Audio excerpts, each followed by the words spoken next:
Work. Mike Capps, we'll leave it there. Thanks very much. It's 3 minutes before 6. British explorers head for Indonesia this weekend after reports of a Yeti-like creature. It's all being carried out by the Centre for Fortean Zoology in Devon, which looks into claims of mystery animals. Richard Freeman is a cryptozoologist. I've never heard of a cryptozoologist or talked to one. Richard, it's a pleasure to speak to you. How are you? Hello, I'm fine. How are you? Yeah, I'm fine. So what are you up to?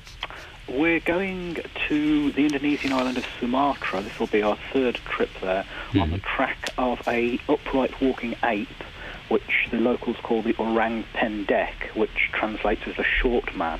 It's a very powerfully built, upright walking ape with a long mane of hair, and it stands about 5 feet tall. It seems unlikely that you're going to bump into something not already discovered, doesn't it? Not at all.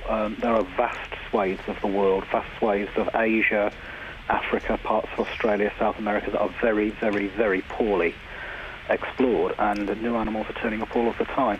And this is a creature that has not just been reported by natives, but by Western scientists. For instance, Debbie Marta, head of the Indonesian Tiger Conservation Fund, she's an English woman. She's seen it on 4 occasions, and the same goes for Jeremy Holden, another English zoologist. I don't know if I'm alone in this, Richard, but if there is a mysterious animal, I'd quite like it to be left alone, really. I mean, I like a little bit of mystery in my life. I think, couldn't you just leave it alone and say, gosh, think of that?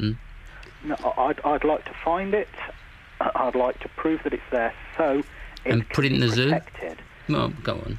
There are masses of deforestation going on in Indonesia at the minute. The rainforests are being cut down and replaced with oil plantation, swathes and swathes of oil plantations for awful. It's an awful thing. They just rip up the rainforest and plant awful monoculture, and it's destroying the rainforest. Okay, so you'd like to save the Yeti and the rainforest would be the plan. Okay, well, best of luck in it, Richard. It sounds quite a venture, and I hope you do find one.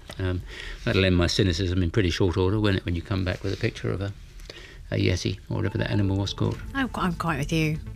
No Yeti bothering. Leave him alone. Leave him alone. Yeah. Somehow I like the idea of a world with a few mysteries in it. Tomorrow's weather. There's a little mystery to start with.